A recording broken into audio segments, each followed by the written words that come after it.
Assalamualaikum warahmatullahi wabarakatuh. Salam sejahtera untuk kita semua. Bagaimana kabarnya anak-anak? Semoga semuanya selalu dalam keadaan sehat dan selalu dalam lindungannya. Baiklah, pada pertemuan sebelumnya, kita sudah membahas zat-zat makanan yang diperlukan oleh tubuh. Nah, pada pertemuan kali ini, kita akan membahas struktur dan fungsi sistem pencernaan manusia. Nah, sebelum kita membahas lebih lanjut, Ibu akan bertanya, mengapa kita memerlukan makan? Ya, kita perlu makan setiap hari agar tubuh kita memperoleh energi sehingga dapat melakukan berbagai aktivitas. Nah, makanan yang masuk ke dalam tubuh kita itu akan masuk ke dalam saluran pencernaan, kemudian diproses melalui 4 tahap. Tahap yang pertama adalah ingesti, yaitu pemasukan makanan ke dalam mulut. Yang kedua adalah digesti atau pencernaan.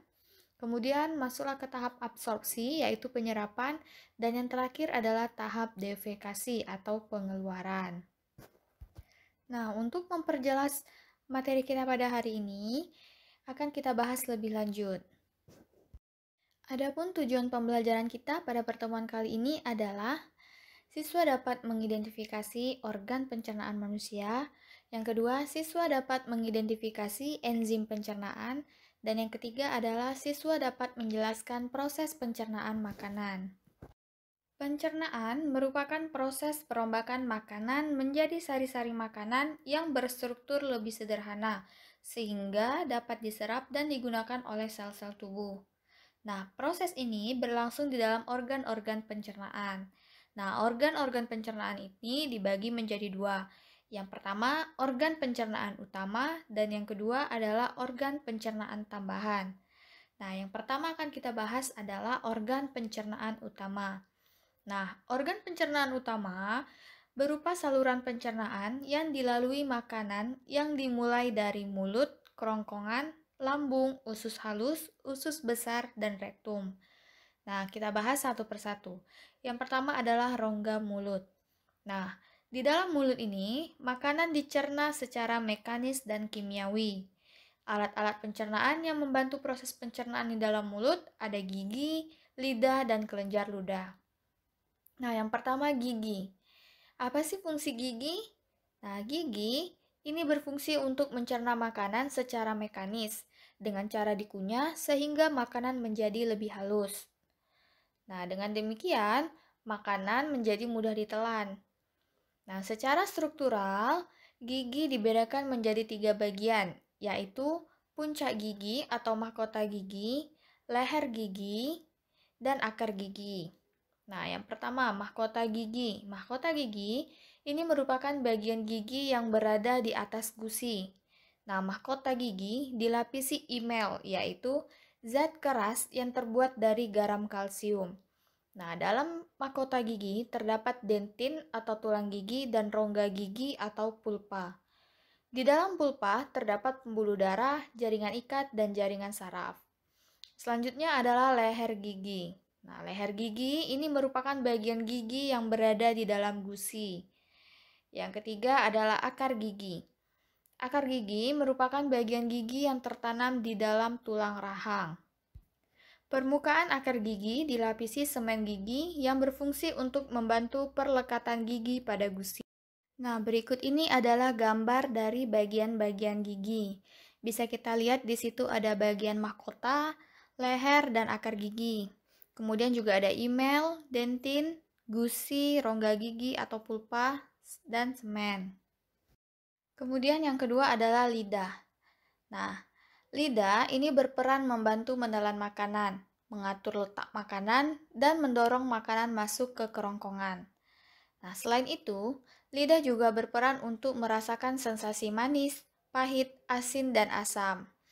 Nah, hal ini disebabkan pada lidah terdapat papila-papila yang peka terhadap berbagai rasa tersebut. Selanjutnya adalah kelenjar ludah atau glandula salivalis. Di dalam rongga mulut itu terdapat 3 pasang kelenjar ludah. Yang pertama adalah kelenjar parotis, yang kedua adalah kelenjar ludah bawah rahang atau kelenjar submaksilaris, dan yang ketiga adalah kelenjar ludah bawah lidah, yaitu kelenjar sublingualis. Ludah merupakan cairan pekat yang mengandung air, lendir, garam, dan enzim petialin. Kelenjar ludah menghasilkan ludah atau saliva sebanyak 2,5 liter per harinya. Nah, apa sih fungsi air liur atau ludah dalam proses pencernaan? Nah, fungsi air liur yang pertama adalah mengandung enzim petialin yang berfungsi merombak amilum atau polisakarida menjadi maltosa atau disakarida. Yang kedua, sebagai pelumas makanan sehingga mempermudah proses menelan makanan. Yang ketiga, melindungi selaput mulut dari panas, dingin, dan basah. Yang keempat, merangsang papila pengecap pada lidah. Dan yang terakhir adalah membantu menjaga kebersihan mulut dan gigi. Selanjutnya adalah kerongkongan atau esofagus. Nah, makanan yang sudah dicerna di rongga mulut itu akan ditelan dan masuk ke kerongkongan. Nah, kerongkongan itu apa? Kerongkongan merupakan saluran sempit berupa pipa yang menghubungkan antara rongga mulut dan lambung. Nah, kerongkongan memiliki panjang kurang lebih 25 cm. Nah, pada dinding kerongkongan terdapat kelenjar mukosa dan otot-otot polos. Kelenjar mukosa menghasilkan cairan yang berfungsi membasahi makanan sehingga menjadi licin. Kontraksi otot polos pada dinding kerongkongan mengakibatkan terjadinya gerak peristaltik. Gerak peristaltik itu apa? Nah, gerak peristaltik itu merupakan gerakan meremas-remas makanan yang berbentuk gumpalan-gumpalan untuk didorong masuk ke dalam lambung. Nah, bisa kita lihat pada gambar di samping, itu makanan yang sudah dicerna di rongga mulut, kemudian akan ditelan dan masuk ke kerongkongan. Nah, pada kerongkongan itu ada gerak peristaltik. Nah, disitulah di makanan yang tadi sudah dicerna dalam mulut, itu akan diremas-remas, membentuk gumpalan-gumpalan, kemudian didorong dan masuk ke dalam lambung. Selanjutnya, lambung atau ventriculus. Nah, di mana letak lambung? Nah, lambung terletak di rongga perut sebelah kiri, di bawah diafragma lebih tepatnya. Nah, lambung merupakan kantong besar yang dindingnya bersifat elastis, sehingga dapat diregangkan untuk menampung makanan. Nah, di dalam lambung, makanan dapat disimpan selama 2-5 jam. Lambung dibagi menjadi 3 bagian. Yang pertama adalah kardiak. Nah, kardiak itu merupakan bagian atas yang berhubungan dengan kerongkongan. Yang kedua adalah fundus. Fundus merupakan bagian tengah yang bentuknya membulat. Dan yang terakhir adalah pilorus, yaitu bagian bawah yang berhubungan dengan usus 12 jari. Nah, kardiak itu merupakan pintu masuk makanan yang berasal dari kerongkongan. Di bagian bawah pilorus yang berbatasan langsung dengan usus 12 jari terdapat otot lingkar pilorus. Nah, otot ini berfungsi mengatur masuknya makanan yang telah dicerna oleh lambung ke usus 12 jari. Nah, di dalam lambung terjadi proses pencernaan makanan secara mekanis dan kimiawi. Nah, pencernaan secara mekanis itu berlangsung dengan kontraksi otot lambung yang mengaduk makanan dengan gerakan peristaltik. Sedangkan pencernaan secara kimiawi berlangsung ketika makanan yang diaduk bercampur dengan getah lambung. Getah lambung dihasilkan oleh kelenjar yang terdapat pada dinding lambung. Nah, getah lambung itu mengandung zat-zat sebagai berikut. Yang pertama adalah asam klorida. Nah, asam klorida atau HCl ini berfungsi untuk membunuh bakteri yang terdapat dalam makanan, menghentikan aktivitas enzim petialin, kemudian mengaktifkan enzim pepsinogen menjadi pepsin, dan mengubah sifat protein. Yang kedua adalah enzim renin. Nah, enzim renin ini berfungsi mengendapkan kasein atau protein susu. Dan yang ketiga adalah enzim pepsin, berfungsi menguraikan protein menjadi pepton. Nah, jadi di dalam lambung, makanan dicerna menggunakan otot lambung dan enzim sehingga makanan menjadi lembut, seperti bubur yang disebut dengan kim. Selanjutnya, kim ini akan masuk ke duodenum melalui bagian pilorus. Kemudian selanjutnya adalah usus halus atau intestinum. Nah, usus halus ini merupakan saluran terpanjang pada sistem pencernaan. yang memiliki panjang sekitar 6-8 meter. Nah, di dalam usus halus, makanan dicerna secara kimiawi. Sebagian nutrien yang ada dalam makanan diserap, lalu diedarkan ke seluruh tubuh. Nah, usus halus itu dibedakan menjadi 3. Yang pertama adalah usus 12 jari atau duodenum. Yang kedua adalah usus kosong atau jejunum. Yang ketiga adalah usus penyerapan atau ileum. Yang pertama, usus 12 jari. Nah, usus 12 jari ini merupakan muara dari 2 saluran yang berasal dari kantong empedu dan kelenjar pankreas. Saluran pankreas mengalirkan getah pankreas, sedangkan saluran empedu mengalirkan cairan empedu. Nah, di dalam usus 12 jari itu terjadi proses pencernaan kimiawi menggunakan enzim-enzim yang terkandung dalam getah pankreas. Yang kedua adalah usus kosong. Nah, di dalam usus kosong, makanan mengalami pencernaan secara kimiawi, sehingga semakin halus dan cenderung encer. Nah, di dinding usus kosong atau jejunum terdapat kelenjar yang menghasilkan beberapa jenis enzim. Nah, ada enzim apa saja? Yang pertama adalah enterokinase. Nah, enzim enterokinase ini berfungsi mengaktifkan tripsinogen yang dihasilkan pankreas. Yang kedua adalah enzim lipase. Ini berfungsi menguraikan lemak menjadi asam lemak dan gliserol. Dan yang ketiga adalah enzim sukrase. Berfungsi mencerna sukrosa menjadi glukosa dan fruktosa. Yang keempat adalah maltase, berfungsi mengubah maltosa menjadi glukosa. Yang kelima adalah laktase, berfungsi mengubah laktosa menjadi glukosa. Yang keenam, enzim erepsin berfungsi mengubah dipeptida atau pepton menjadi asam amino. Dan yang ketujuh, disakarase berfungsi mengubah disakarida menjadi monosakarida. Dan yang terakhir adalah enzim peptidase, berfungsi mengubah polipeptida menjadi asam amino. Selanjutnya adalah usus penyerapan atau ileum. Nah, di dalam usus penyerapan terdapat lipatan atau lekukan yang disebut dengan jonjot usus atau villi. Nah, jonjot usus atau villi itu apa? Bisa kita lihat pada gambar di samping. Nah, gambar kedua, jonjot atau villi. Nah, fungsinya apa sih? Nah, villi fungsinya untuk memperluas permukaan usus sehingga proses penyerapan zat-zat makanan berlangsung lebih sempurna. Nah, sesuai dengan namanya tadi ya, usus penyerapan. Jadi dia memiliki villi atau jonjot, fungsinya untuk memperluas permukaan sehingga proses penyerapan dapat berlangsung lebih sempurna. Zat makanan berupa glukosa, asam amino, vitamin, mineral, dan air diserap oleh kapiler darah yang terdapat di dalam villi.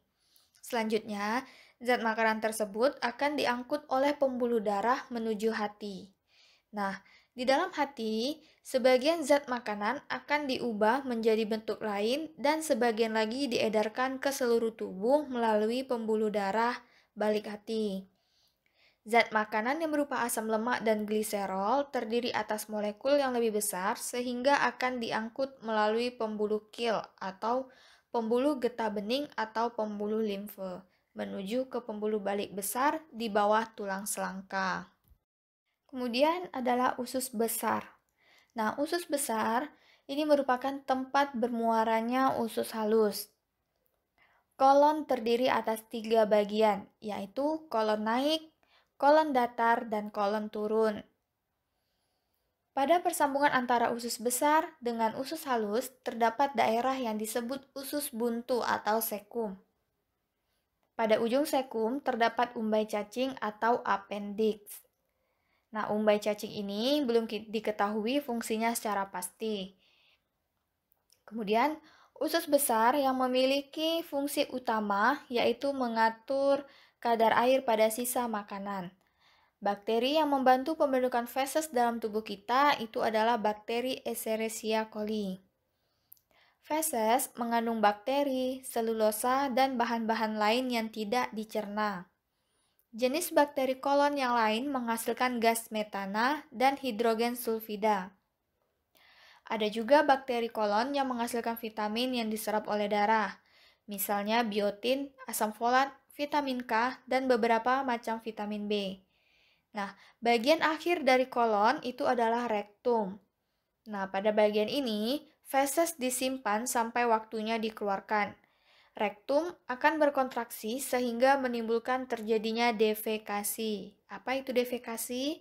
Defekasi merupakan proses pengeluaran zat-zat sisa pencernaan makanan melalui anus. Selanjutnya adalah anus. Anus terdiri atas dua lapis otot, yaitu otot polos dan otot lurik. Nah, kedua otot ini bekerja sama mengeluarkan feses atau defekasi. Nah, proses defekasi diawali dengan meregangnya rektum saat rektum telah dipenuhi feses. Kemudian, otot lurik akan berkontraksi. Nah, kontraksi otot lurik ini mengakibatkan otot polos mengendur sehingga feses keluar melalui anus. Nah, tadi kita sudah membahas organ pencernaan utama. Sekarang yang akan kita bahas adalah organ pencernaan tambahan. Nah, organ pencernaan tambahan ini berupa kelenjar pencernaan yang menghasilkan beberapa jenis enzim atau cairan yang berfungsi dalam proses pencernaan kimiawi. Yang pertama adalah hati. Hati ini merupakan kelenjar terbesar di dalam tubuh kita. Sel-sel hati akan menghasilkan getah empedu yang mengandung kolesterol, asam kolik, garam empedu, lecitin, bilirubin, dan elektrolit. Nah, getah empedu ini akan disimpan dalam kantong empedu yang terdapat di bawah hati. Getah empedu ini berwarna kuning kehijauan karena mengandung bilirubin. Bilirubin itu merupakan pigmen yang terbentuk dari pemecahan hemoglobin. Getah empedu akan dikeluarkan ke usus 12 jari yang berperan dalam mengemulsikan lemak atau memecah lemak menjadi butiran-butiran lebih halus sehingga mudah dicerna oleh enzim lipase. Selanjutnya adalah pankreas. Pankreas merupakan kelenjar berwarna keputihan yang berhubungan erat dengan usus 12 jari. Sel-sel kelenjar dalam pankreas menghasilkan getah pankreas yang berperan dalam proses pencernaan makanan. Getah pankreas ini mengandung zat-zat seperti berikut. Yang pertama adalah natrium bikarbonat. Nah, natrium bikarbonat berfungsi untuk menetralkan keasaman isi usus dengan menaikkan pH-nya menjadi 7,1 sampai 8,5. Yang kedua, enzim amilase berfungsi merombak amilum menjadi maltosa dan glukosa. Yang ketiga, enzim tripsin berfungsi memecah molekul protein menjadi asam amino. Dan yang keempat adalah enzim lipase, berfungsi memecah lemak menjadi asam lemak dan gliserol. Nah, berikut ini adalah beberapa kelenjar pencernaan. Ada hati atau liver, kemudian yang hijau itu adalah kantong empedu, dan yang warna kuning itu adalah pankreas. Nah, tadi kita sudah mempelajari organ-organ pencernaan. Nah, dapat kita ketahui bahwa proses pencernaan makanan itu dapat dibedakan menjadi dua, yaitu pencernaan secara mekanis dan secara kimiawi. Pencernaan mekanis adalah proses pemecahan makanan yang berukuran besar menjadi berukuran lebih kecil atau halus dengan bantuan gerakan alat pencernaan. Sedangkan pencernaan kimiawi adalah proses penguraian makanan dari bentuk kompleks ke bentuk yang lebih sederhana dengan bantuan enzim pencernaan. Makanan dicerna baik secara mekanis maupun kimiawi ketika berada di dalam mulut dan lambung. Sedangkan makanan mengalami pencernaan secara kimiawi saja ketika berada di dalam usus halus. Di dalam mulut, makanan dicerna secara mekanis menggunakan gigi dan lidah sehingga menjadi halus dan dicerna secara kimiawi menggunakan enzim petialin. Enzim petialin itu berfungsi merombak amilum menjadi maltosa. Di dalam lambung, makanan dicerna secara mekanis dengan bantuan kontraksi otot lambung. Sementara itu, pencernaan secara kimiawi berlangsung ketika makanan yang diaduk bercampur dengan getah lambung yang mengandung enzim renin, enzim pepsin, dan HCl. Pada proses pencernaan secara mekanis, menerapkan prinsip-prinsip fisika seperti gerak, gaya, perubahan energi, dan tekanan. Di dalam mulut terjadi pencernaan makanan secara mekanis menggunakan gerakan gigi dan lidah. Ketika makanan masuk ke kerongkongan, terjadi gerak peristaltik sehingga bolus makanan dapat masuk ke lambung. Nah, di dalam lambung, makanan akan dicerna secara mekanis oleh otot penyusun dinding lambung dengan cara diremas dan diaduk. Pencernaan makanan secara mekanis di dalam lambung melibatkan gaya gesek antara makanan dengan dinding lambung. Kemudian makanan yang telah halus menjadi bubur akan masuk ke dalam usus halus. Nah, di usus halus juga terjadi gerakan yang mendorong sisa-sisa makanan ke usus besar. Di usus besar, sisa-sisa makanan mengalami gerak peristaltik sehingga dapat bergerak menuju anus. Otot-otot di anus akan berkontraksi sehingga feses dapat dikeluarkan. Selanjutnya adalah gangguan pada sistem pencernaan dan upaya penanggulangannya. Nah, yang pertama itu adalah MAH atau gastritis. Nah, gastritis itu merupakan peradangan atau pembengkakan pada mukosa lambung. Gastritis dapat disebabkan oleh faktor iritasi, infeksi bakteri Helicobacter pylori, dan ketidakteraturan dalam pola makan atau terlambat makan, makan terlalu banyak, dan makan makanan yang mengandung terlalu banyak bumbu dan pedas. Faktor-faktor tersebut mengakibatkan produksi asam lambung berlebih sehingga mengiritasi dinding lambung. Penyakit gastritis dapat menimbulkan berbagai gejala. Nah, pada kasus akut, gejala yang muncul biasanya adalah nyeri di ulu hati, mual, muntah, tidak nafsu makan, kembung, penurunan berat badan, dan perih atau sakit seperti terbakar pada perut bagian atas yang dapat menjadi lebih baik atau lebih buruk ketika makan. Nah, adapun kasus yang kronis biasanya tanpa gejala. Nah, jikapun ada gejala, hanya sakit yang ringan pada perut bagian atas dan terasa penuh atau tidak selera makan. Nah, penyakit MAH ini dapat dicegah dengan cara makan teratur, makan tidak berlebihan, menghindari makanan yang terlalu asam dan pedas, mencuci tangan sebelum makan, dan menghindari stres. Nah, untuk pengobatannya, itu dapat menggunakan antibiotik, tetapi sesuai dengan resep dokter. Selanjutnya adalah apendistis. Apendistis ini merupakan terjadinya peradangan atau infeksi pada umbai cacing. Nah, dalam kasus ringan, penyakit ini dapat sembuh tanpa perawatan. Tetapi, sebagian besar kasus ini memerlukan laparotomi dengan pemotongan umbai cacing yang terinfeksi. Nah, apabila tidak terawat, penyakit ini akan mengakibatkan kematian. Karena terjadi peritonitis, yaitu peradangan pada selaput perut atau peritoneum, dan shock ketika umbai cacing yang terinfeksi hancur. Nah, penyakit apendistis dapat kita cegah dengan meningkatkan daya imun dengan mengonsumsi makanan yang mengandung banyak vitamin, tidak terlalu sering menundang buang air besar, mengonsumsi banyak air putih, dan menjaga kebersihan makanan. Selanjutnya adalah konstipasi. Nah, konstipasi atau yang biasa kita sebut dengan sembelit. Nah, konstipasi ini terjadi karena adanya penyerapan air yang berlebihan pada sisa makanan di usus besar. Akibatnya apa? Akibatnya, feses menjadi kering dan keras sehingga sulit untuk dikeluarkan. Konstipasi bisa kita cegah dengan cara mengonsumsi banyak makanan berserat seperti sayuran dan buah-buahan, tidak sering menahan buang air besar, mengurangi konsumsi daging, dan minum cukup banyak air. Makanan berserat dan air minum yang cukup akan membantu pergerakan dan melunakkan feses sehingga dapat menghindari terjadinya konstipasi.